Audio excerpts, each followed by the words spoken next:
Hello wonderful humans and welcome back. I'm here a day late, but still I'm here, and I have literally about 10 minutes ago finished reading this section of the book, and oh my goodness, this was amazing. Anyway, before I jump in anymore, I am reading The Shadow Rising at the moment, reading a chapter and then writing a page of notes in my books, as I say at the start of every video. And today I have focused on chapter 24 to 30, so 7 chapters in total. And wow, I actually was reading last night and I had to put the book down and walk away just because there was so much information going on, and so it was amazing. I don't think I have loved a section of the book as much as I have loved what has just happened. Not all of it, but wow. So anyway, I'm gonna get stuck into it. I will, before I do though, I have never been more glad of my way of reading than I have been. I would have powered through this because I just wanted to keep reading, but I've never been so glad of the way that I am reading this, where I am having to stop and digest the chapter before I continue reading. And it's really difficult, really, like, seriously, I don't even know if I would recommend it to anyone else to do it this way. If you've done it this way, please let me know. But there was so much in, especially the first 3 chapters that I read today, yesterday, or that I'm talking about today. 3 or 4 chapters, yeah, the first 3, the ones that I read last night. I read 4 chapters today and 3 last night. And there was just so much going on that has just, wow, like the Isle people are just amazing. I already thought they were fascinating, and now my mind is blown by just everything. Anyway, I'm going to get stuck into chapter 24, Rudian. And I did look the pronunciation of this up, and in the book it says to pronounce it Rudian, something along those lines. So that's what I'm going to go with. That's how I'm saying it, unless I change my mind after I watch the show or listen to the audiobook. But please bear with me. Anyway, that was very unexpected, but it looks like Matt's getting something to fill the holes in his memory, and that's going to be awesome. What that is, though, will be, I don't think it's what he's thinking it's going to be that will fill his memory, but we will see. He does need to learn to listen though, because if he had been listening during this section, this is when he goes and sees the 8 creature things on the pillars. If he had listened to them, he may have realized his guide said he would get what he needed, not he would get the answers that he was wanting. But if he'd worked that out, he may have asked for the wrong thing. So maybe this is exactly how it was supposed to happen, and that's not a bad thing. I am worried about what his payment is going to be. That's a little bit of a worry.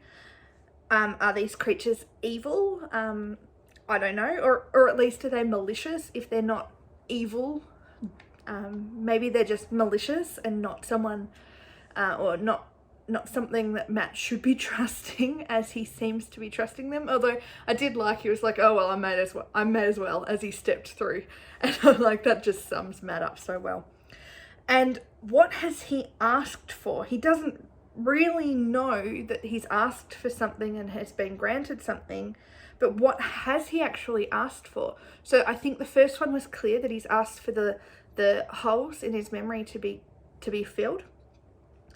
And then I think the next 2, it depends on whether the next things that he asked, being away from the Aes Sedai and the power, were treated as 1 question or 2, because that then the 3rd question could be he wants to be away from this place and back in Rudian. Rudian. So that could have been 3 things, or it could have been just the first. Like, I'm not sure. I can't work that one out, but that's okay, because regardless, he's back in Rudian. I assume. No, I know. Sorry, I'm jumping ahead there. He's back. Anyway, I'm not gonna jump ahead that much. This could be really bad, I've written, back to my notes. But maybe it's what he was supposed to do. So maybe this is not a bad thing in the scheme of things.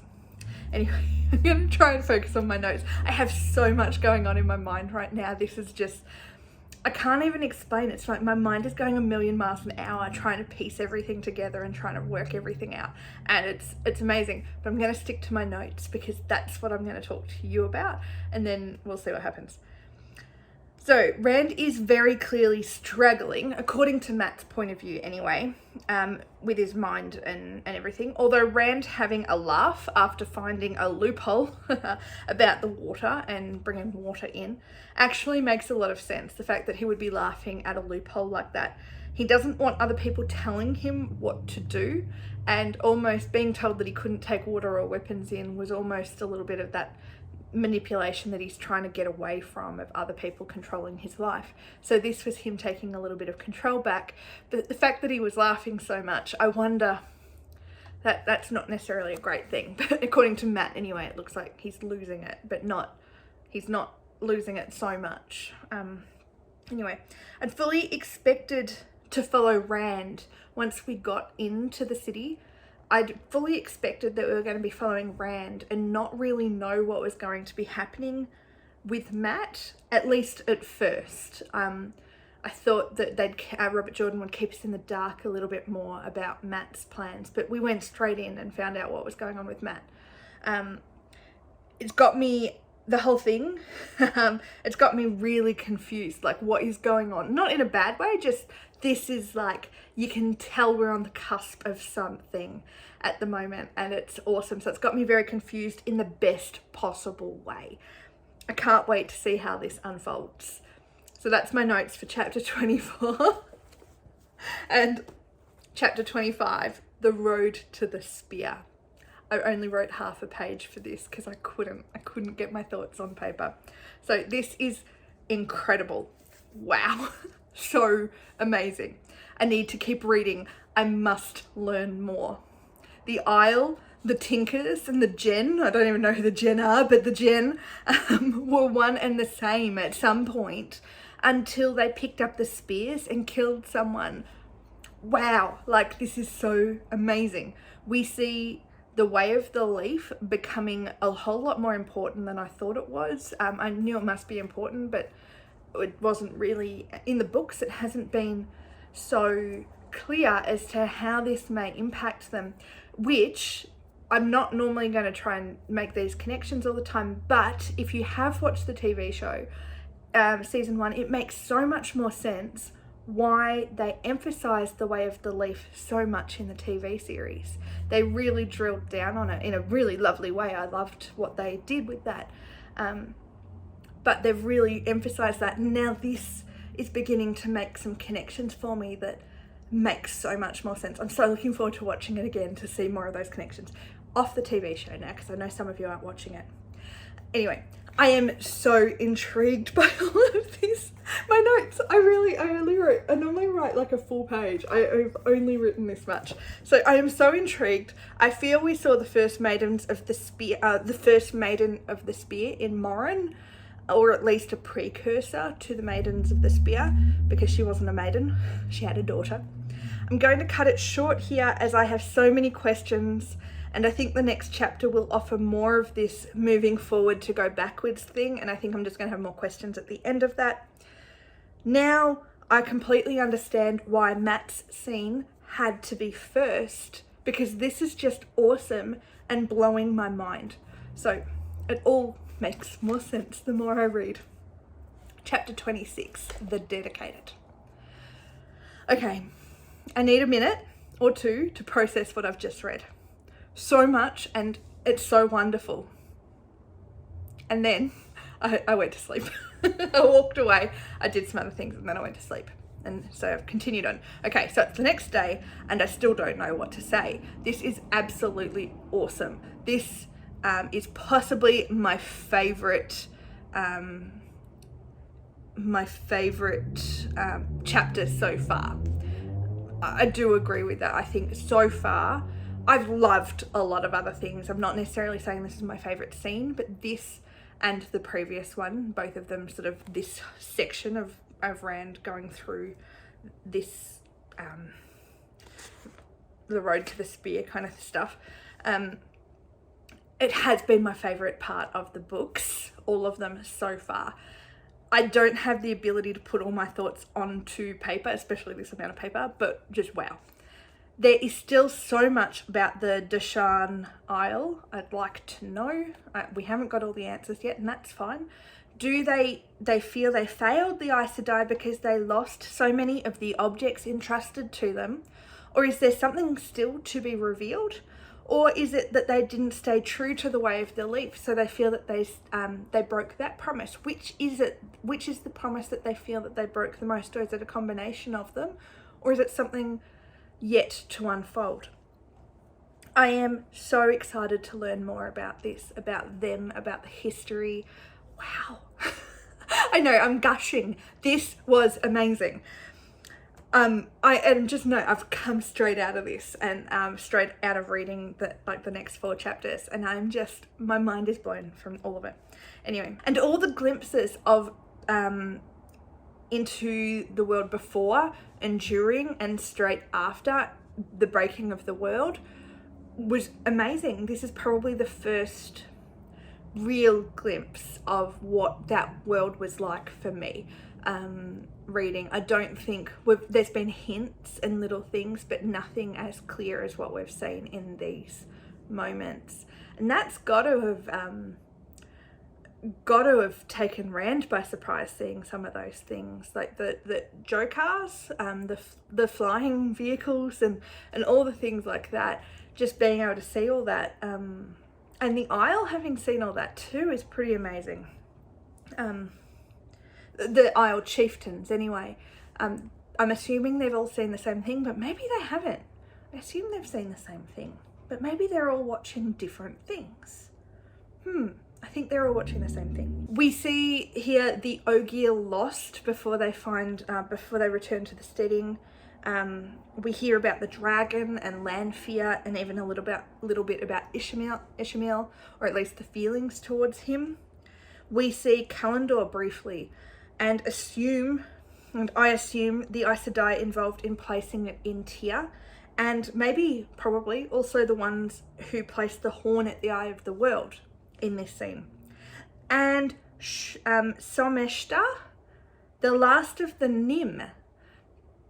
I don't think I've heard that word before used in the books, but I'm actually going to go back and check something, because I do wonder, is that the Green Man tasked with protecting the horn? And if I'm not meant to know that yet, please don't tell me. If that's something that unfolds later, please don't answer these questions. They're just things. I'm assuming that's what we've seen. The Green Man is the last of the Nim. And now, so I'm going to go back, just as a side note, I'm going to go back and have a look at the Eye of the World at some point and see if that word Nim is used at any point in any of that conversation around Moraine and the Green Man. I'm curious, because it's a possibility. It sounds like it could be. So many things here have left my mind jumping all over the place, trying to piece things together. So many names I really want to remember, but I didn't write them down, so I'm not going to. And the story of the Isle at Zora, standing firm, singing, linked against an Aes Sedai who they had served, a male Aes Sedai, I assume that's who it was anyway, a male Aes Sedai who they had served, who no longer recognised them because of the taint. The way of the leaf provided others the time to escape while they stood firm. This is just such a beautiful image, just so beautiful and touching and heartbreaking, and wow, Robert Jordan, wow, this is just beautiful. Anyway, the last of the bits there, and that's not even touching my little side column notes, and that's not even touching the surface of what happens after, when Rand saved Mat and then they left Rhuidean. Rand plans to return at some point, which no man has done before. So that's got to mean something as well, because he said that he thought about grabbing what I assume are Sarangrials or something like that. But he didn't grab them, whatever they are, the little figurine statuette things. He looked at them and said, no, it's not time yet. So I'm assuming he doesn't need them yet, or he doesn't need them, he needs something similar. Maybe they're in some way connected to that statue that was in the Great Hunt that they were digging up in Cairhine, or near Cairhine. I don't know. Maybe they're all connected. It's all connected somehow. So anyway, it was just amazing, and I absolutely loved it. It's the kind of chapter I've actually put a little asterisk, or not even an asterisk anymore. I've put a mark at the top of this page because this is one that I want to return to, and so it's a reminder that this is a chapter that I would like to go back to, so I can find it really easily. Anyway, that was amazing. And then now we're going to move on. So that was the 3 chapters of Matt and Rand that I read last night and have just blown my mind, and that's why I'm talking like this. Wow, I wish you were here so we could just have this conversation right now. But please, when you read this, what did you feel? Did you react in the same way as I am right now? Like, were you blown away by the Isle and the Desham, like the backstory of these creatures? They're not creatures. The backstory of these people, and finding more out about other races, like the Nim and the Ogier were not the only other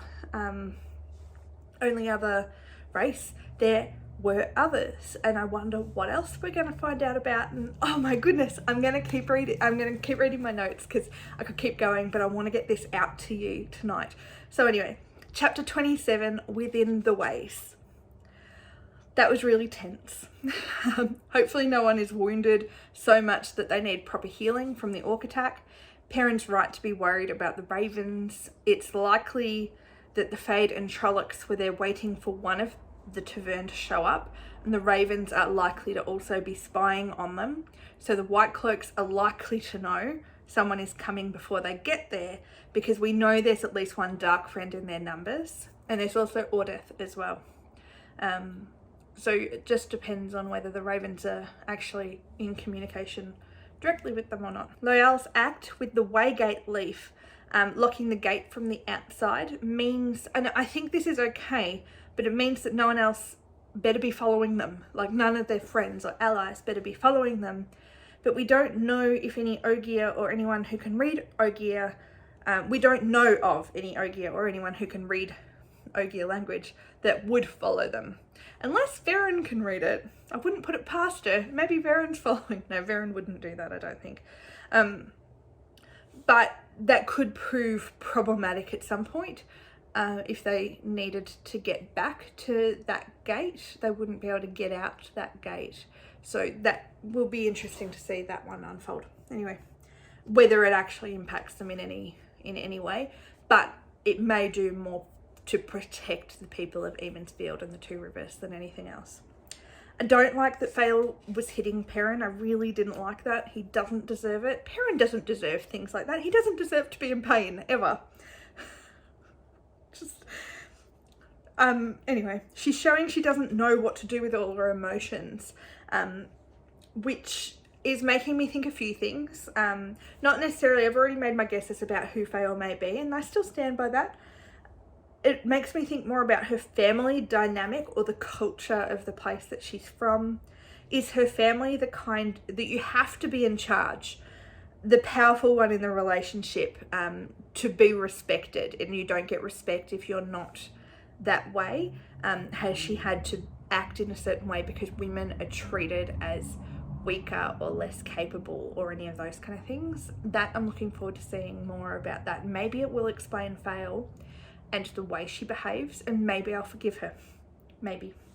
There's more than just her being angry that he was going to leave without her. There's more going on here. There's something else underpinning all of this. So she better do something especially good soon. Epically good soon, I wrote. Or I may not be willing to give her a chance at all. I'd come round if she behaves, but she better behave. So they're in Manetheren now, so not far to go. But what are they going to find when they get there to Emond's Field? Where are the wolves? That's a concern. Perrin and I were both counting on them. I was definitely counting on the wolves being there almost to greet him. And how bad is this raven thing going to be? Is this going to be a problem for them? This has me so tense. The stakes are so high.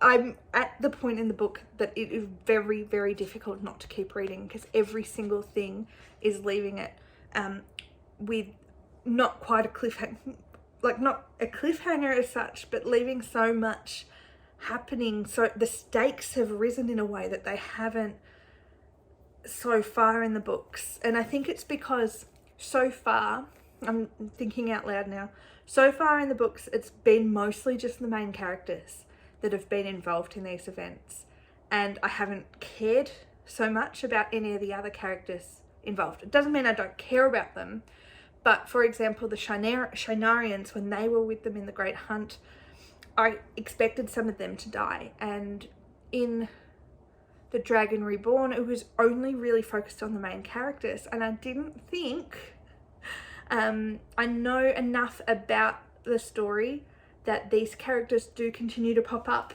so I didn't have those same fears of death like I have now. There are stakes here of death that weren't there before, because not for necessarily the main characters, Perrin's not going to die, but his family could, and the people that they care about, the people that we haven't really got to know, the Emond's Fielders, but we've got to know them through our Emond's Field crew that are out journeying.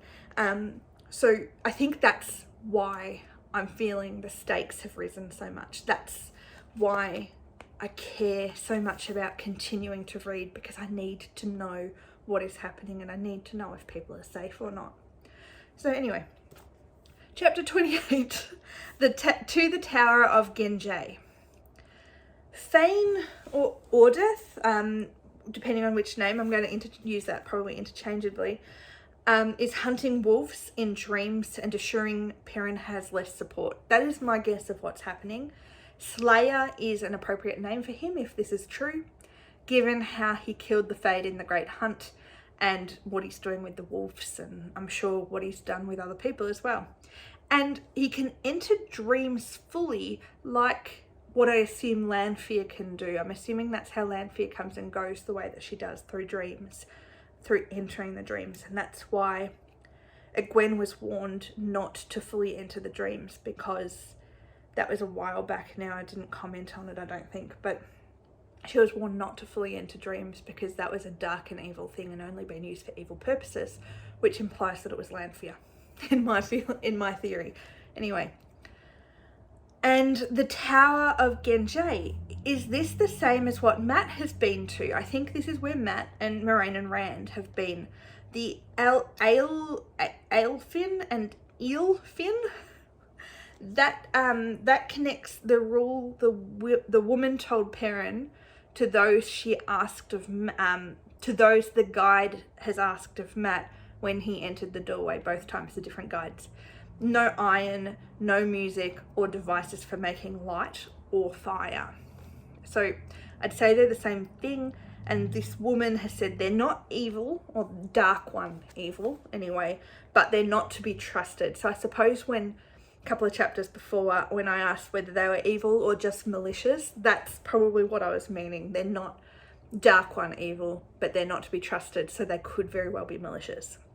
So one lot answers questions. Maybe the one of the Aelfin and the Eelfin, or the other way around, and the others grant requests. So connections, making all these connections all the time. And Perrin will come back to this tower at some point, I assume. That's my guess anyway. But he really does need more information. But who's going to, like, I really hope that woman will give him a little bit more information so he goes in and maybe can get some answers. and maybe get some things that will help him. But if he goes in there unprepared, that's not going to be a good thing. But I think that Ordith Vane went in there, if this is what is happening, he went in there to either escape Perrin. He knew that the options were that Perrin would either not go in so he would get away, or he would go in and he'd get trapped in there. So anyway, who is this woman? This strange, helpful woman. An Aes Sedai from long ago, maybe? Or is it Birgitta? Is that Birgitta, I think it is. I think I looked that up, Birgitta. Or someone we don't know yet at all is a possibility. She is very, very intriguing. I'm looking forward to seeing her again. Can't wait. I'm assuming that she will be relevant in some way. And maybe she's connected to Perrin. Maybe not. Maybe she's just there. Who knows? But we'll see. So I guess we also here saw Gwen and Amos, who he surprised in the dream. He saw Gwen, and so during their training.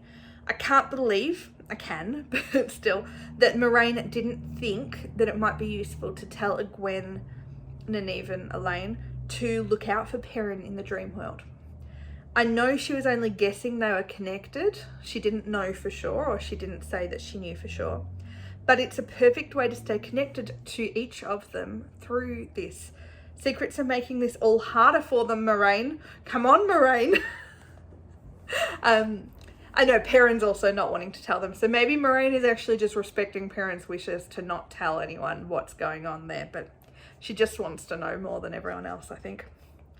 The voice Perrin thought he heard calling his name, there was a little moment where he was calling out for wolves and he heard a voice in the distance. Could this have been Hopper? Because Hopper appeared not long after. But I can't remember if it was actually said that they called him Perrin or by his wolf name. Was it Ordith saying something? Was it someone else completely? Or, as I hope, was it Elias? This is my hope, that Elias is going to return during this book at some point with wolf backup for Perrin, I hope. That is my hope. That is what I really want to happen. And then Perrin might get a bit of a chance to learn a little bit more about the wolf side and learn some techniques and some ways of not losing himself to it. So I love, on top of that, so I had a lot more to write in this one, obviously. I love that Gaul just accepts Perrin's appearance, his skills, and his knowledge, and doesn't ask any questions. Doesn't ask where he finds these things out, doesn't ask about anything. He's just awesome. Gaul is awesome. And he's going to be a clan leader one day, I assume. He's implied that it's a possibility, and that's awesome too, because he'll be a really great ally for them. I like Gaul. I think he's fantastic. Chapter 29, Homecoming. Now, I stopped in the first couple of pages and just wrote a quick note here. Did Slayer, I'm assuming it is Vane, did Slayer shoot the hawk in the last chapter? Or the chapter before, at some point earlier, as some reference to Min's images that she saw of the falcon and the hawk. So it's a warning to Perrin. But how did he know about that? Does he have some knowledge about that the others don't? But that, I wonder if that was connected on purpose or accidentally. That's interesting. I was so scared this is what would happen. This is after the chapter now. Poor Perrin. Poor Perrin. He doesn't deserve to have lost his family. Not like that. Not to Trollocs. Why, Robert Jordan? Why? Why? Oh, so now I have to wait for it to sink in that Fane sink in for Perrin, that Fane probably orchestrated their death with the Trollocs, because Perrin knows that he's a dark friend. Perrin knows that Fane was travelling with Trollocs, and now he's worked out that Fane is with the White Cloaks. So he needs time to process. So this is something we know about Perrin. He doesn't make snap decisions. He needs time to process it. How long is it going to take him to work out that the Trolloc attacks are being coordinated by Fane? This is what I assume is happening anyway, but they're being orchestrated by Fane to give the White Cloaks a reason to stay. That's what I assume. Given Fane had had less of a connection with Perrin all along, more so than less than Matt and Rand have had. Matt and the dagger, and Fane wanting the dagger, and Rand and Fane just because. So I find this is an interesting choice that he's organised for Perrin's family to be killed. Maybe I don't know why he chose Perrin's family to be killed, but then I sort of started thinking he didn't want Bornhold Jr., which is not the same one Perrin thinks it is. I think Perrin thinks it's his father, not Bornhold Jr., I think. But he didn't want Bornhold Jr. distracted by Perrin's family, willing to give up once he had them. He didn't want him leaving or moving on once he had Perrin's family, so they had to be dead before they got there, or not long after they got there, maybe. I don't know. I'm not sure what his motives were there, or whether it was an accident. I don't think it would have been an accident. I'm almost relieved for Perrin's sake that there is nothing he could have done to save them. He couldn't have done anything. He could not have got there any quicker, as he said to Fail, either at the end of this chapter or the start of the next. If he'd arrived just to watch them die, that could have been worse, because that would just crush him. If he'd arrived and then watched them die, that would have been just crushing. I'm kind of relieved that he didn't have to watch that, or that he didn't if he'd left a day or two earlier, but they've been dead for some time, so he could not have done anything differently. Given this is Ordeth or Fane's attempts to get Rand to the Two Rivers, though, I'm just trying to work that out. He wants Tam. I do think he wants Tam the most. So I guess now he'll either go looking for Tam and Abel straight away. They did Abel a dirty in the TV show. I'm not going to keep going on it, but they did him a dirty, as far as I can tell. Anyway. Or work out a way to save the others. Or both. He's probably going to do both, because he's Perrin. He is Perrin, and he's not going to see a need and not do anything about it. We know this about him. Also, it will help him relieve some guilt if he can help the others. So he's got the promise he made to Matt to help his family. He's going to do what he can for Tam, even if he's still upset that Rand hasn't come himself. And he also has that added thing of the Luhan. Is it just one of them, or the Luhans, his apprentice family? So he has them. He's got people. He's got reason to stay and help people.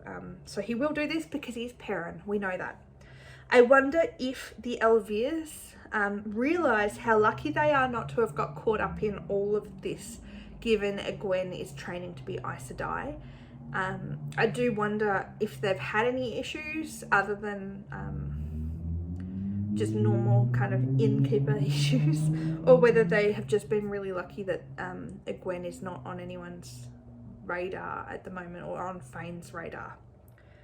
Anyway, I'm so annoyed at Fail. I'm just really annoyed at Fail at the moment. I suppose I have to be annoyed with someone. I'm no longer annoyed with Matt all the time. So I'm annoyed at Fail for storming into the room like she owns it. There is no sign that she was careful about coming in. So Perrin was so careful about sneaking in, and Fail's just stormed in. I'm assuming she was listening outside the door for a bit, but anyway. And she thinks she can comfort him and they'll just leave. Maybe? I don't know. Not likely. There's no way. So now I'm thinking Lord Luke, this lord who's on the Great Hunt, is totally connected to her in some way other than being hunters, great hunters. Maybe a brother or a cousin or something. Look, I'm sure she meant well. I'm sure she meant well. I'm not really that angry. But come on, I'm just really annoyed at her for everything she's put Perrin through over the last little while when he's clearly been worried. And now she's sort of like, well, now they're dead. You can cry or you can lean on me. I'm like, come on, you could have been there for him earlier.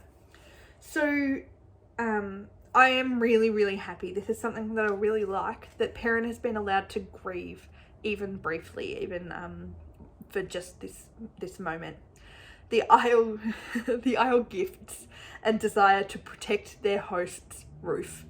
is just fantastic. It's so cute. It's so lovely. I love it. And Loyal stayed with the horses, maybe. That could be an issue if he's seen, but maybe it's better if he stays out of the village. I don't know. Where is Loyal and why is he not there?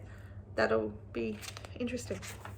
Okay, last chapter for today, chapter 30, Beyond the Oak. And I actually only wrote half a page for this one too, because it is another setting up one, and I just didn't have as much that I wanted to write at the end of this. Not to say it wasn't a really good chapter, but it's one of those bridging chapters that I think we'd had all the information, now we needed to get them to the next place. So anyway, Aes Sedai in Eamon's Field. That is really good luck, I hope. Anyway, I wonder who it could be. I have a suspicion that maybe we may be meeting Alana. Maybe not though, I'm not sure. Something is making me think that that's a possibility. Hopefully someone they can trust. And Alana was in season 1 of the TV series, so I've been looking forward to getting to know her in the books. I assume we get to know her in the books. Hopefully someone they can trust anyway. But why are they here? Why is there Aes Sedai in Eamon's Field? To keep an eye on it, to keep an eye on Eamon's Field, to spy on it, to spy on what the villagers, what the tavern may have come from, to keep an eye out for them, or by chance. I mean, there's always that possibility that the pattern has just pulled people to be there. It's a possibility. It would have been better, I think, if Loyal had stayed hidden from the village. Someone is bound to let it slip that he's been there, that they've seen this giant thing wandering through town, or even though they tried to be really sneaky about it, someone's bound to comment, I'd say. And that, I mean, it's probably not going to matter because Ordeth Fane already knows that they're there. So anyway, I had thought the Warders were actually Abel and Tam for a moment, but Terran will find them pretty quickly, I would say. He'll be able to, I mean, he won't know their scent as much, but maybe he'll recognise them from a similarity to Rand and Matt's scent. But he should be able to find them pretty quickly, I would say, once he goes looking. Maybe Fael doesn't know this Lord Luke, like I thought in the last chapter. Maybe he'll be one of the good ones. Maybe he'll be someone who will actually help them. But also maybe he's one of the Forsaken. I love that. He's either one of the good ones or he's one of the Forsaken. It's either or. No, he could be anyone. Will they figure that out before it's too late though? Will they figure out who Lord Luke is and whether they can trust him before they go and deal with him? Because it will not be a good thing if Perrin goes there. I hope that he can smell a Forsaken. Like, I hope he can feel that. But I don't know. So we'll find out sooner rather than later, I would say. And I wonder, just as a little side note here, just to wrap this chapter up, I wonder if before Gwen's training to become Aes Sedai, and before her mother found out about that, and Nynaeve's training as well, if the women's circle would have considered hiding the Aes Sedai in the same way that they are now. Regardless of that, things are happening. And wow, you can tell. I think I'm super excited by what I'm reading. Really struggled to not keep going. And I'm really looking forward to, as soon as I've finished editing this video, and I don't think I have to do a whole heap of edits because I just talked so much. Sorry it's so long, but I don't think I have to do a whole lot of edits. So I'm going to get stuck into the next chapter straight away, and hopefully I might even read the next 7 in the next couple of days and tomorrow's Sunday, and that way I can stick to my schedule. I might even get ahead. I really, really am loving this book. It is amazing. I've been enjoying all of them. I don't want you to think that I haven't been enjoying them. I really have. This has just been amazing. It's taken it to a whole new level. It's built this depth and this world building, and everything is starting to make sense without it all being clear, but it's all connected. And I knew that it was all connected, but we're starting to be able to form those connections, and it is amazing. So please tell me your thoughts. I really, really want to know what you thought about this part of the book. Do you think they did Perrin dirty by killing his family? I'm sure it's actually going to be really relevant that this has happened. It makes me angry what they did to him in the TV series though, because if this was going to happen anyway, why did he need that other thing to happen in the TV series? Anyway, there weren't many things I complained about the TV series, but there were a few things, and most of them were connected to Perrin. Anyway, this has been wonderful. I'm going to get this out as quickly as possible, and I will see you again with more Wheel of Time stuff later in the week. But in the meantime, I've got 1, maybe 2 videos coming out that I hope that you consider checking out as well. So anyway, I will catch you soon, and have a lovely rest of your day, whatever you're doing. Bye.